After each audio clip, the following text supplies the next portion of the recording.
Okay, how's it going, y'all? We're going to read some Lenin right now. Differences in the European labor movement. This was published December 16th, 1910. Let's go ahead and get into this. The principal tactical differences in the present-day labor movement of Europe and America reduce themselves to a struggle against two big trends that are departing from Marxism, which has in fact become the dominant theory in this movement. These two trends are revisionism, opportunism, reformism, and anarchism, anarcho-syndicalism, anarcho-socialism. Both these departures from the Marxist theory and Marxist tactics that are dominant in the labor movement were to be observed in various forms and various shades in all civilized countries during the more than half century of history of the mass labor movement. This fact alone shows that these departures cannot be attributed to accident, or to the mistakes of individuals or groups, or even to the influence of national characteristics and traditions and so forth. There must be deep-rooted causes in the economic system and in the character of the development of all capitalist countries, which constantly give rise to these departures. A small book, The Tactical Differences in the Labor Movement, Die taktischen Differenzen in der Arbeiterbewegung, Hamburg, Erdmann, Duber, 1909. Published last year by a Dutch Marxist, Anton Pannekoek, represents an interesting attempt at a scientific investigation of these causes. In our exposition, we shall acquaint the reader with Pannekoek's conclusion, which it must be recognized are quite correct. One of the most profound causes that periodically give rise to differences over tactics is the very growth of the labor movement. If this movement is not measured by the criterion of some fantastic ideal, but is regarded as the practical movement of ordinary people, it will be clear that the enlistment of larger and larger numbers of new recruits, the attraction of new sections of the working people, must inevitably be accompanied by waverings in the sphere of theory and tactics, by repetitions of old mistakes, by a temporary reversion to antiquated views or antiquated methods, and so forth. The labor movement of every country periodically spends a varying amount of energy, attention, and time on the, quote, training of recruits. Furthermore, the rate at which capitalism develops varies in different countries and in different spheres of the national economy. Marxism is most easily, rapidly, completely, and lastingly assimilated by the working class and its ideologists where large-scale industry is most developed. Economic relations, which are backward and or which lag in their development, constantly lead to the appearance of supporters of the labor movement, who assimilate only certain aspects of Marxism, only certain parts of the New World outlook, or individual slogans and demands, being unable to make a determined break with all the traditions of the bourgeois world outlook in general and the bourgeois democratic world outlook in particular. Again, a constant source of differences is the dialectical nature of social development, which proceeds in contradictions and through contradictions. Capitalism is progressive because it destroys the old methods of production and develops productive forces. Yet at the same time, at a certain stage of development, it retards the growth of productive forces. It develops, organizes, and disciplines the workers, and it crushes, oppresses, leads to degeneration, poverty, etc. Capitalism creates its own gravedigger. Itself creates the elements of a new system. Yet at the same time, without a leap, these individual elements change nothing in the general state of affairs and do not affect the rule of capital. It is Marxism, the theory of dialectical materialism, that is able to encompass these contradictions of living reality, of the living history of capitalism, and the working class movement. But needless to say, the masses learn from life and not from books, and therefore certain individuals or groups constantly exaggerate, elevate to a one-sided theory, to a one-sided system of tactics. Now one and now another feature of capitalist development, now one and now another lesson of this development. Bourgeois ideologists, liberals, and Democrats, not understanding Marxism and not understanding the modern labor movement, are constantly jumping from one feudal extreme to another. At one time, they explained the whole matter by asserting that evil-minded persons, quote, incite class against class. At another, they console themselves with the idea that the Workers' Party is a peaceful party of reform. Both anarcho-syndicalism and reformism must be regarded as a direct product of this bourgeois world outlook and its influence. They seize upon one aspect of the labor movement, elevate one-sidedness to a theory, and declare mutually exclusive those tendencies or features of this movement that are a specific peculiarity of a given period, of given conditions of working class activity. But real life, real history, includes these different tendencies, just as life and development and nature include both slow evolution and rapid leaps, breaks in continuity.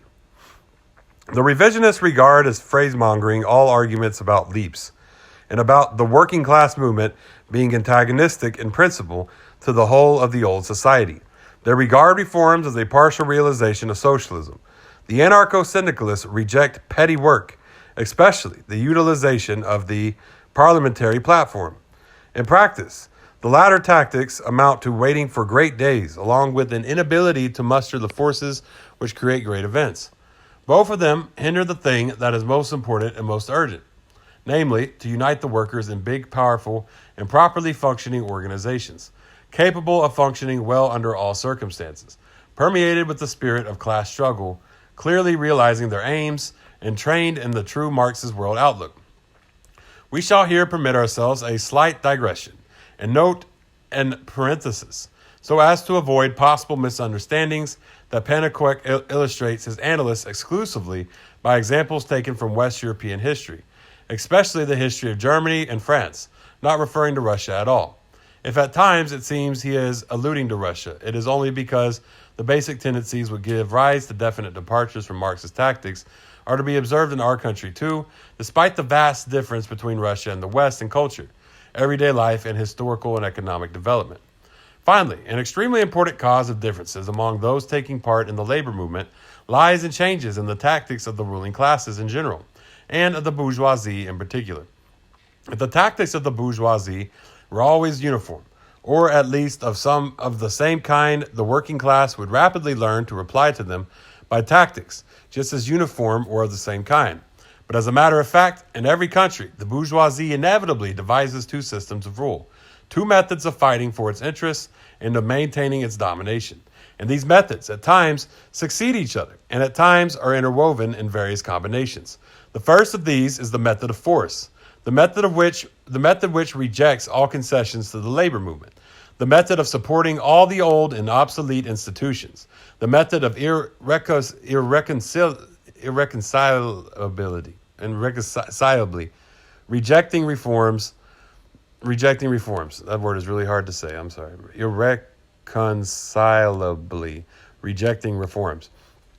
Such is the nature of the conservative policy, which in Western Europe is becoming less and less a policy of the landowning classes and more one of the varieties of bourgeois policy in general. The second is the method of liberalism, of steps towards the development of political rights, towards reforms, concessions, and so forth.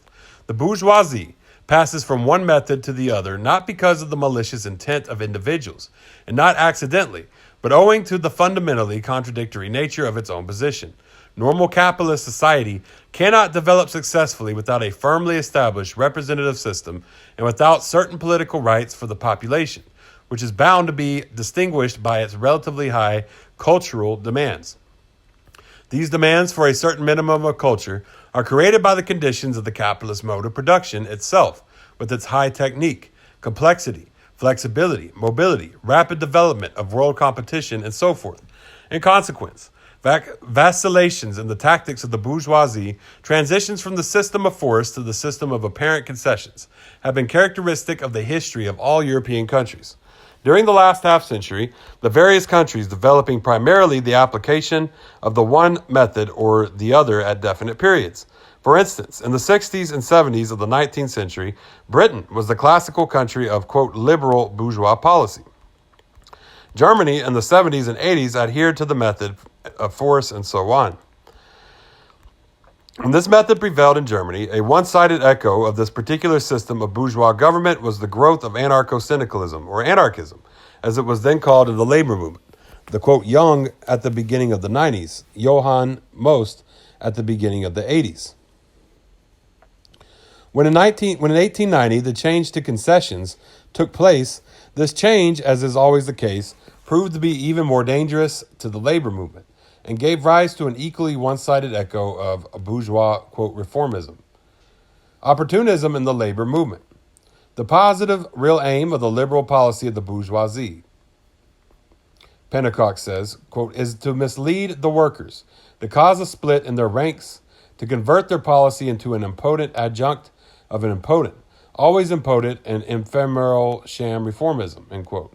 Not infrequently, the bourgeoisie for a certain time achieves its object by a, quote, liberal policy, which, as Pannekoek just remarks, is a more crafty policy. A part of the workers and a part of their representatives at times allow themselves to be deceived by seeming concessions. The revisionists declare that the doctrine of the class struggle is antiquated, or begin to conduct a policy which is in fact a renunciation of the class struggle. Yeah, they do that. I'm going to have to pause real quick because that is the revisionists declare that the doctrine of the class struggle is antiquated, that it's over, it's done, don't do it anymore. Why would you do that? Why would you read Marx? He's old. You hear that so much out of the color revolutionary rad lib types that come in and do that. I'm sorry. That is so true. I had to pause from reading right now just to say that is what they do. I've noticed that for a long time, that is what they always try to say, that Marxism is over. It's just had all these governments decolonize in the 20th century. It was the ideology of the working class, but whatever, it's over, Anyway, I'm going to get back into this. The zigzags of bourgeois tactics intensify revisionism within the labor movement and not infrequently bring the differences within the labor movement to the point of an outright split. All causes of the kind indicated give rise to differences over tactics within the labor movement and within the proletarian ranks, but there is not and cannot be a Chinese wall between the proletariat and the sections of the petty bourgeois in contact with it, including the peasantry. It is clear that the passing of certain individuals, groups, and sections of the petty bourgeoisie into the ranks of the proletariat is bound, in its turn, to give rise to vacillations in the tactics of the latter. The experience of the labor movement of various countries helps us to understand on the basis of concrete practical questions the nature of Marxist tactics. It helps the younger countries to distinguish more clearly the true class significance of departures from Marxism and to combat these departures more successfully. Okay, yeah, so that's a really good piece. I'm very glad I read that. Particularly revealing. That was V.I. Lenin, Differences in the European Labor Movement.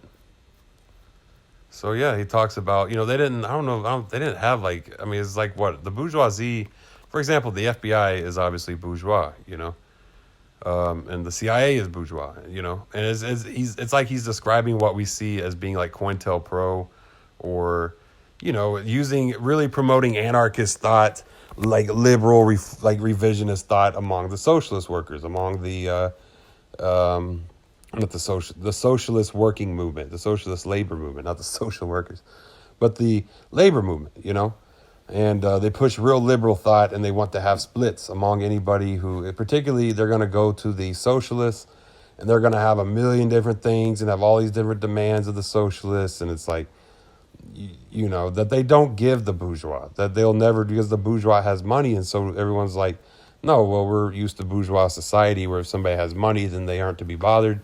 And that's that, It's just kind of, I'm glad I read this. This is a good read here. So yeah, follow me online, Facebook, Twitter, YouTube, TikTok, Tumblr, Medium. Hit me up there. Y'all have a great day.